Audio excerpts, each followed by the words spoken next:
Good afternoon, our dear friends, colleagues, and whatever who are interested in the topic of our National Academy's research activities. Today in our National Academy we have a very interesting guest from United Kingdom, Dr. James Plumtree. He is international scholar and he visiting our international conference, Kyrgyz Statehood and Phenomenon of Manas. And we are happy to see him in our studio. Good afternoon. Could you please tell about yourself, James, because of I think that for our team and for all the people, it will be interesting to see the researchers from the foreign countries who are doing research in field of epic poem Manas. Many thanks for having me. So, my name is James Plumtree. My background is in literature studies. I did my undergraduate degree in English language and literature at the University of Oxford. Then I decided to focus in medieval studies and look at narratives, different narratives talking about the same historical event. And that was at the University of Bristol. And then I went to the University of Central European University in Budapest. And there I was looking again at different narratives and how they construct the story to talk about a particular event. And looking at how these individual changes shaped our understanding of that incident. And I came to Bishkek to teach at the American University of Central Asia. And while I was here, this was the perfect chance for me to look at something very different. So with Manas, you have oral narratives being recorded, being studied, being assessed. And I came from a background where you only had the written text. And this gave me the chance to test all the things which I've studied and see how much they're applicable. So how long do you live in Kyrgyzstan? I was living on and off in Kyrgyzstan for about 8 years. 8 years, okay. And what did you find in Kyrgyzstan? What make you as a researcher interest in our country? What was interesting for you? This issue of orality is a really fascinating one. Because if you look at, for example, the Western medieval epics, Beowulf, the Nibelungenlieder, the Italian epics, the Arthurian legends, they exist in texts, but there's no modern tellers. Or if there's a modern teller, it's very much a modern invention. And what you have with the Manas tradition is something rather fantastic. You have, from 1856 onwards, oral narratives collected by foreign scholars. Then you've got at the turn of the century local scholars collecting narratives. Then you've got it being published. Then you've got sound recordings. So you've got a whole range of orality and literacy in the space of 200 years. And you can really see how a language and a culture changes and develops in this period. With, for example, English literature, you've got 2,000 years of texts. And with Kyrgyz, you've got it so quickly with an incredible rich corpus, which is almost unrivaled. And there's so much fascinating things you can do to look at this. And it seems to be a corpus which has not really been looked at from different angles. And this is why it's such a fantastic thing to look at. So, for me, question what is exactly Manas for you as a person and as a scientist?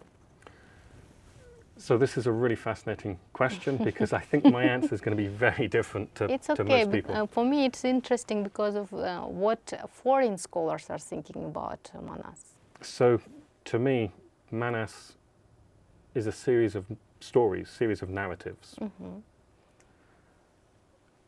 connected to the hero, Manas.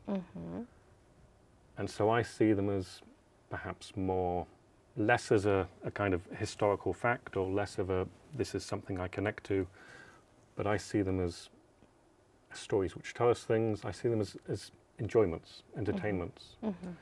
And I see, for example, the Radloff tales. Their reputation in Kyrgyzstan seems to be quite low because Radloff didn't collect the whole corpus.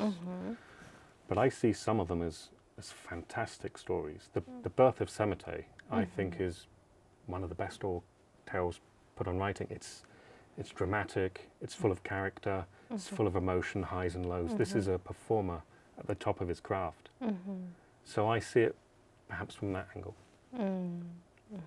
As a researcher? As a researcher. As a scholar? As a scholar. I see them from different ways depending on what time you ask me. I see them as an incredible challenge for how do we deal with this tradition, this corpus, which has experienced so much change in the last 150, 160 years. I see them as an incredible way to look at how do we remember stories, how do we tell them, how do we pass them down, how do our attitudes over time change. And you can see this quite strikingly with the Manas tradition. I mean, as a scholar, one of the things which is fantastic, I keep using this word fantastic because it is,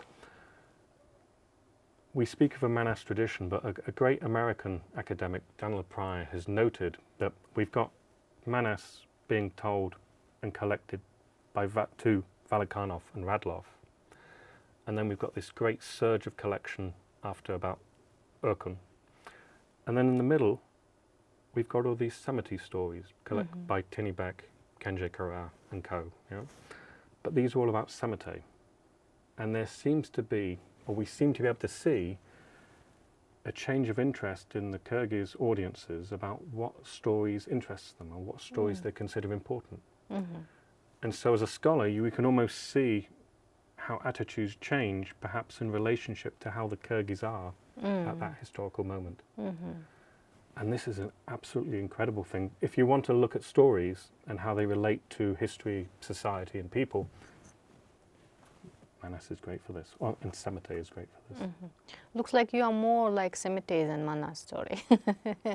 Because of in our tradition we have like storytellers of Manas and storytellers of Semete. We call Manas Chi, Semete Chi. It means that some storytellers are mostly recognized as Semete Chi, and looks like you are like Semete Chi. But I think there's been divisions and categories placed upon Manas and Semete, which I'm not sure whether always were there. And I think it's also quite striking to look at Manas and see what influence scholars have had. So when scholars say, this is a big epic, this is a small epic, how people respond to that. Because it seems, because I think one of my controversial ideas is, I think there could have been other Kyrgyz epics which could have become like Manas. But Manas gets selected and chosen and becomes this much bigger thing. It's your opinion, That's subjective. That's my subjective. And I also find it striking that you have Manas as a hero. What kind of hero he is changes. In the mid-19th century, he's the big action warrior. He goes there, defeats people, fights people, does things, gets the girl, gets the prize. He's an action warrior, like a Schwarzenegger kind of figure. And then you've got Semete in the turn of the century versions. He's charming, he's good with words, he's almost like a Hugh Grant kind of character. And then you've got a later Manas where he's more of a leader. And so you can measure what kind of hero people are interested in, what they want. And so I think this fantastic thing about Manas is the sheer flux. And I would love scholars to be aware of that and to kind of see how we can understand that for other traditions as well. As I know, you are now interested in Hungarian aspect of storytelling, and why did you decide to make such kind of research by Hungarian ancestors and Kyrgyz ancestors. What make you interested in this topic? Now, what made me interested is I'm a foreigner looking at a rather foreign tradition, and much of the scholarship on Manas known in Kyrgyzstan has been done connected to Russian Empire, Russian colonialism, Russian imperialism. Soviet system. And then the Soviet system. So Valikhanov, Radlov, they were connected to this network. And one of the things which is very striking about the Hungarians is that they weren't really interested in taking over the territory of the Kyrgyz or incorporating the Kyrgyz. They had a romantic view of the Kyrgyz as being distant brothers. And so I was very curious to see whether the Hungarians who wished to study the Kyrgyz, would they have come up with a very different set of Manas stories? And Almashi, who came, and he's been recently restudied by István Santha, he seems to have got a version of Manas and Semete, a very short, frustratingly short version, which is strikingly different from the Russian scholarship. And so I was looking at their motivations, and I was looking at a scholar called Gula Mezaros, who unfortunately did not ever make it to Kyrgyzstan to collect Manas, and perhaps asking this question, what would have happened if they did? And Mezaros and this group of Hungarian scholars before 1914, before the First World War, because that's what stops it, they're really fascinating because they want to come to among the Kyrgyz and collect all the narratives of Manas and produce it into a single overarching story.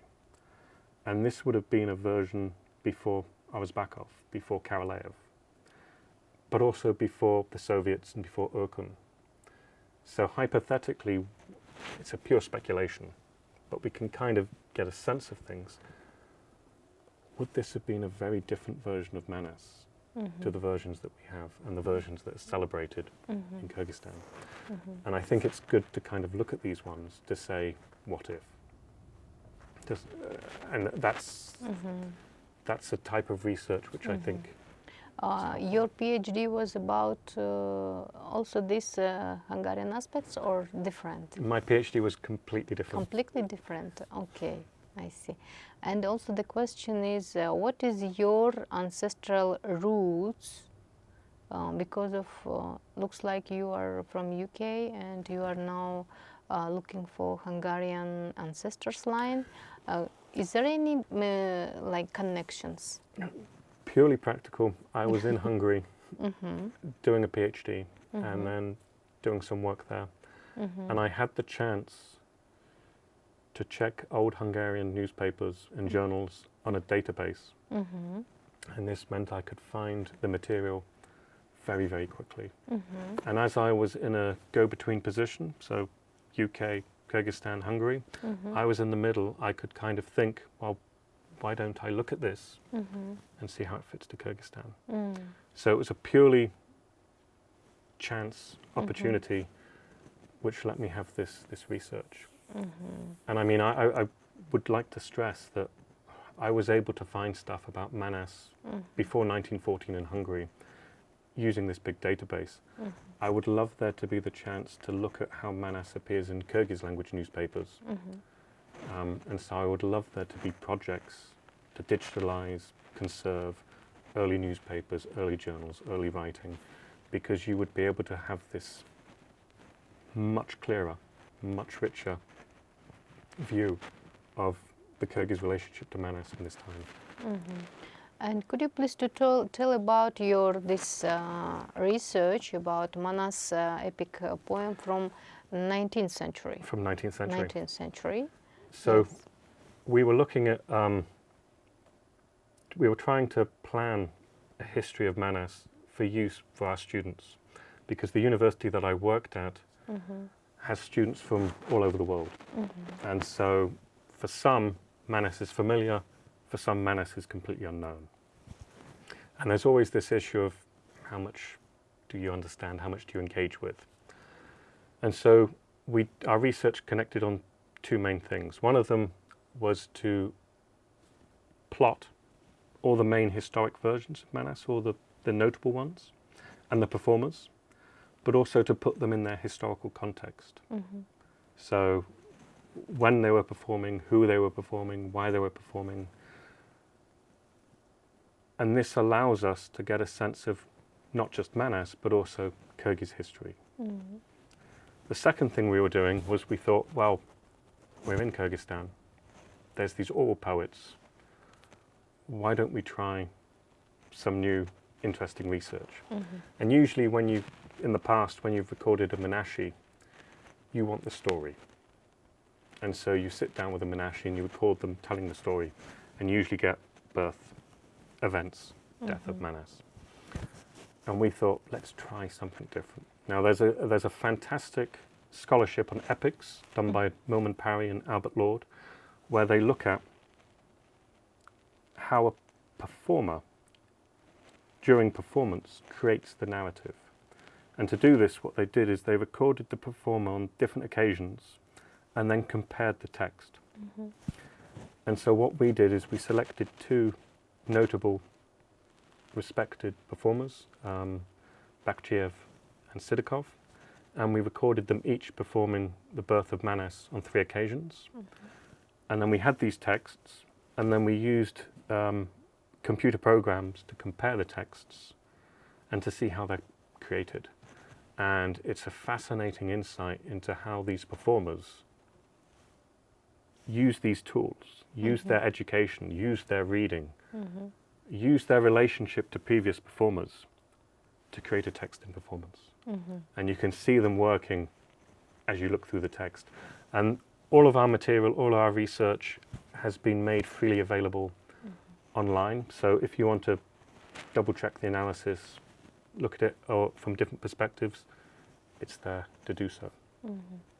That's great. And how do you think this Manas as epical poem, as our tradition, as our cultural code, can be useful for the next generation, for us in the future? And what is the main value of such kind of epical poems for the new world? Again, I have to stress that I'm looking at it from a very different perspective. Okay.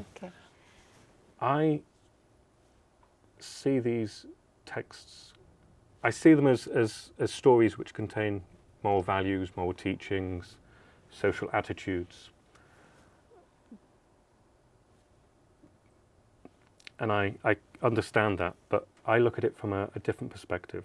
So, for example, there's an incredible character who appears in Kokotoy Khan's Memorial Feast, a character called Arungu. Now, what's fantastic about Manas is you have this story in several versions. If you're studying Greek or if you're studying ancient Old English, the story exists in one version. One version, yes. Right? And so what we can do with Manas is something really quite fantastic. In Valakhanov, Arungu comes and she's taking part in a camel game, which I'll spare you the details. It's a really vivid piece of performance. And then Manas says something a bit nasty to her, and she responds back. And you can hear the performer kind of doing the different voices. When Radloff collects the story a few years later, Manas doesn't say the bad thing to her. It's Almanbet. And she doesn't speak. And so you can see the social attitude has changed. And then it's recorded by Rezbekov. Something else happens completely entirely, and there's all sorts of different characters and spectators in the text. And so you can measure how the social attitude has changed. And so by recording contemporary versions and thinking about future versions of Manas, we can perhaps measure different Kyrgyz attitudes to the characters, to issues of gender, to issues of how do we engage with societies, how do we engage with others.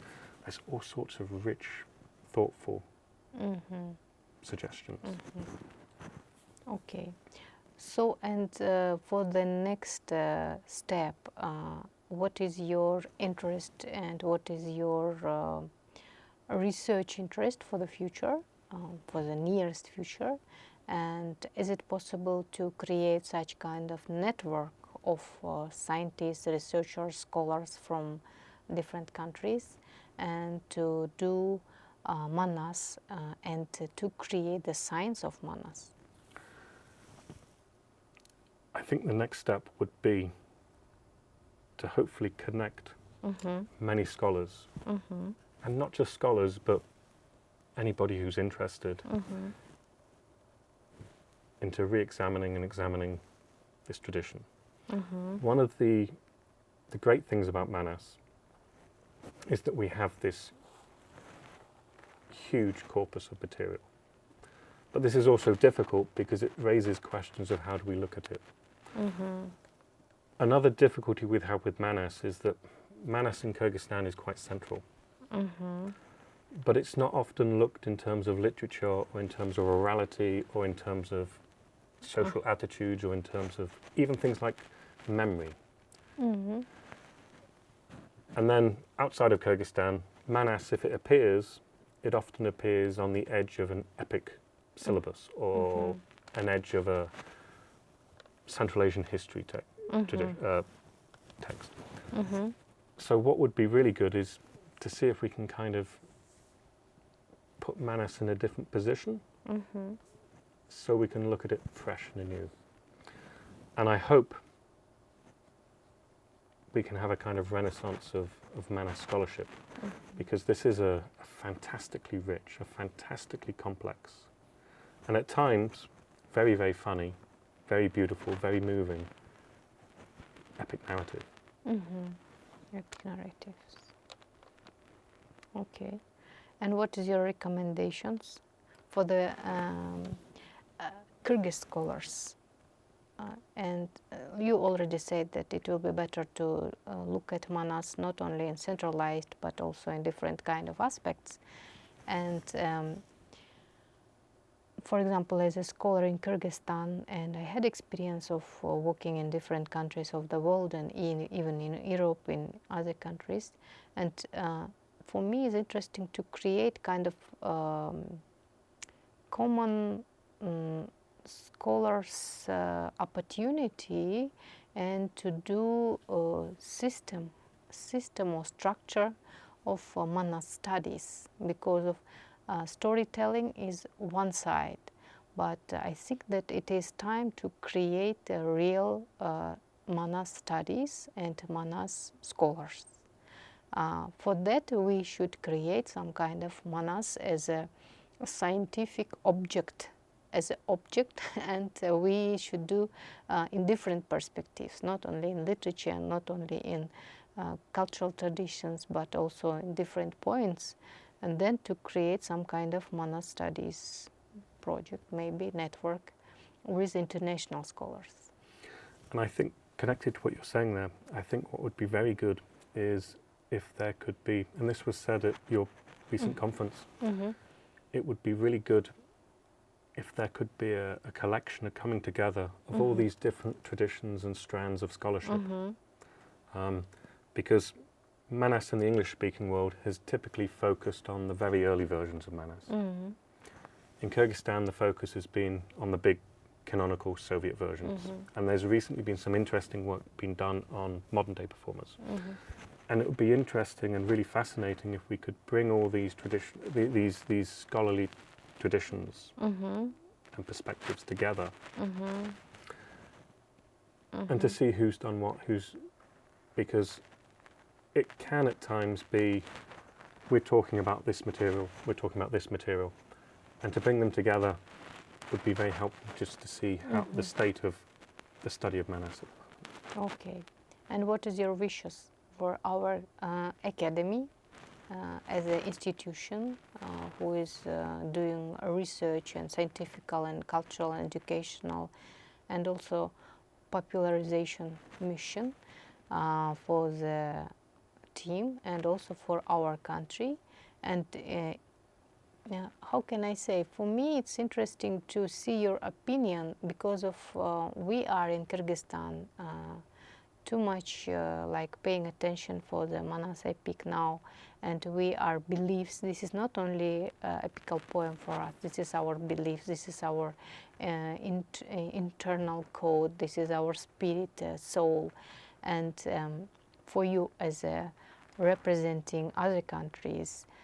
Can you feel such kind of spirit from your studies to Manas?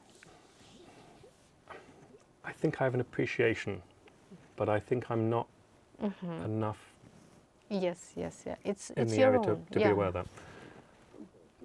But one thing which I can see as an observer is that there's an awful lot of weight being put upon Manas. And I think one thing which would be really fascinating to look at is to explore whether all of these attitudes, all of this weight which you've put upon Manas about spiritual values, cultural beliefs, significance, is to look at the minor epics, Tushduk and Co., because it would be fascinating to see whether there's elements of Manas in these minor ones. Yes, of course. And it would be fascinating to see the extent to which they share or somewhat differ. This has been done with Old English poetry, with Beowulf and the other narratives, and with ancient Greek epic, Iliad, Odyssey. And to see how the relationship between these texts works. And this is something which I think would be really fruitful for the study of Manas and other Kyrgyz epics. Another thing which would be really, really curious, because the opportunity doesn't exist with these other ones, is to not just look at the big versions, the great performers, but also to look at the minor performers, the more rural performers, the more less known, to see if their attitudes. We call small epics. Yeah. We call small epics, but the main idea and main like a line from all of these epical poems is the same as in Manas. They are like continuing the main values, main ideas, and significance of Manas in the small epics.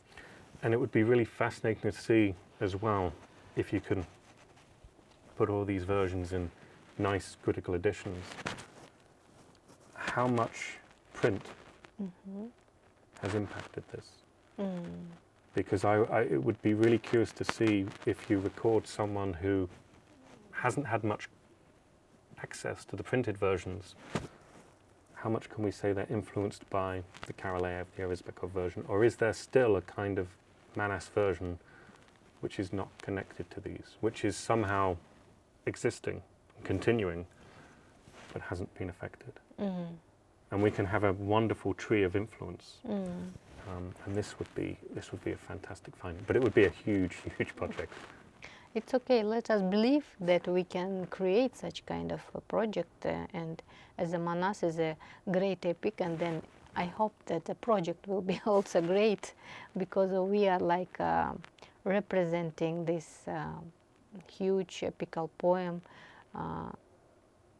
Maybe science of Manas and research and scholarship and like such kind of projects could help to save not only epical poem of our country, but also maybe will support to create some kind of network for the collecting traditions, epics of different other different countries also. Because of when I had a discussion with a professor of Academy of Science, he is the president of Academy of Science of Abkhazia, he said that he studied Manas epic when he was in Moscow as a student.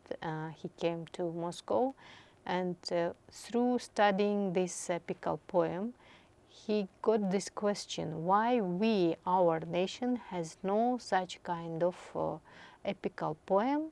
And he started to collect all these old epics and small epics, minor epics, whatever is connected with his nation.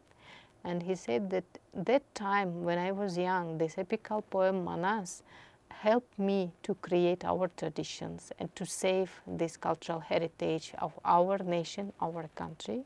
And he became as a professor and academic in his country. And he said that for me, it was like a way or road to save our national heritage. And hope that through such kind of network we can create something which will also support, help to save this cultural heritage of different countries. Yes. Okay, thank you very much for your interesting discussion, and I hope to have an interesting, fruitful cooperation with you and with all scholars who is interested in such kind of topic and in our cultural heritage of Manas. Thank you very much for all of the listeners. My pleasure.